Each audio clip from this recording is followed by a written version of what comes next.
Hi everybody, Cal here with section 16.7 surface integrals and 16.8 Stokes' theorem. So your book starts out this section by developing surface integrals, and surface integrals are very much the same as line integrals. They're line integrals with one more dimension attached. Like with line integrals, I don't care too greatly if you guys understand the development of the integral. I do care that you understand the formula and how to compute them. So I'm going to start over here with box 2 in the middle of page 1135. This is the definition of a scalar surface integral. You've got a scalar function, f ds, and this is f of r of u and v times the magnitude of RU cross RV dA.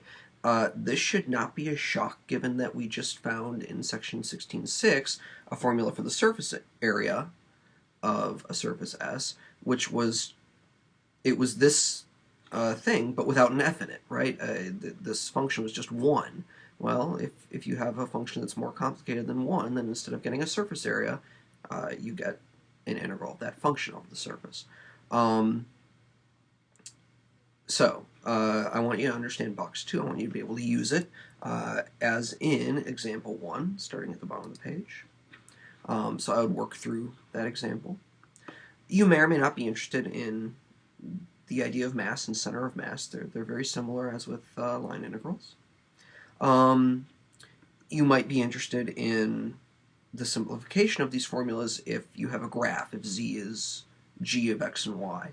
And so you might want to read through this development for graphs and the box that it yields, which is box 4. So this is a special case of box 2, and you can follow its use in example 2. And I would also read through example 3 reasonably carefully. It's a good one. And it's long. Now we get into a little bit tougher stuff. So in order to talk about vector surface integrals, you have to talk about orientations of surfaces. I would read this page pretty carefully. In order to have a vector surface integral over a surface, that surface needs to be orientable. It needs to not act like a Mobius strip where there is no orientation.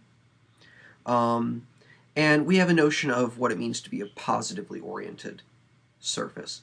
For a surface which is a graph, like this one pictured here, the positive orientation is the one where the normals point upward, where the k component is positive.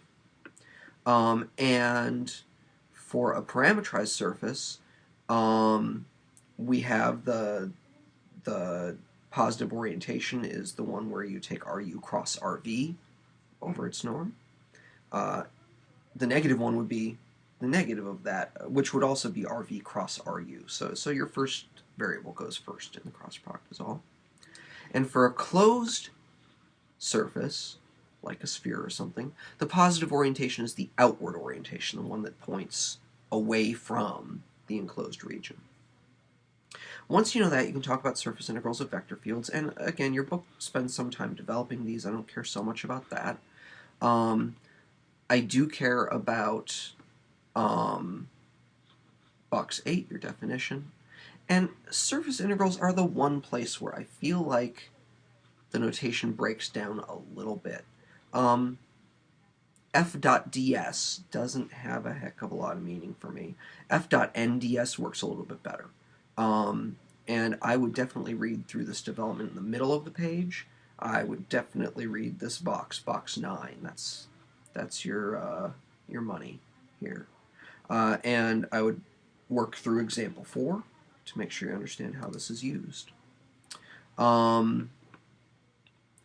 There's a reprint of Formula 9 in the case of a graph, z equals g of xy, which is Formula 10. And that's worked through in example 5. And that's a long example. Your book then goes into a few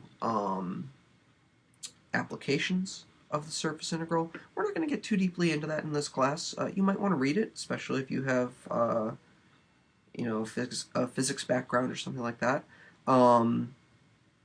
There are a lot of applications of surface integrals in physics and engineering, and so you might want to be familiar with these. but I will leave the interpretation largely to other classes that use these things. That ties together 16.7, and I'm going to go straight into 16.8, which is Stokes' theorem. Now, Stokes' theorem is a three-dimensional version of Green's theorem.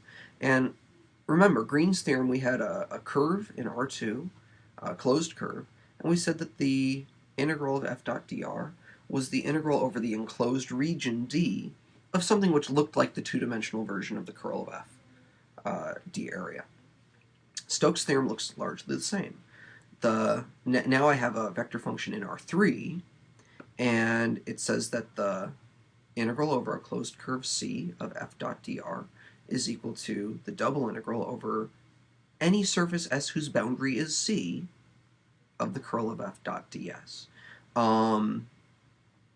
This is pretty huge, and the important note about this is you do have to be careful about orientations. You need your curve to be positively oriented, meaning you go around it counterclockwise, and you need your surface to be positively oriented, meaning upward or outward.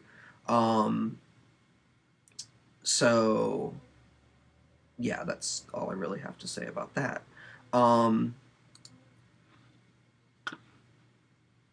You could read, I would read through the blurb on the top of 1147. I would not read the proof, probably, unless you like that sort of thing.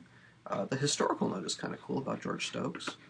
I would pick up seriously with example 1 on the bottom of page 1148. I would work through that pretty carefully, make sure you understand what they're doing.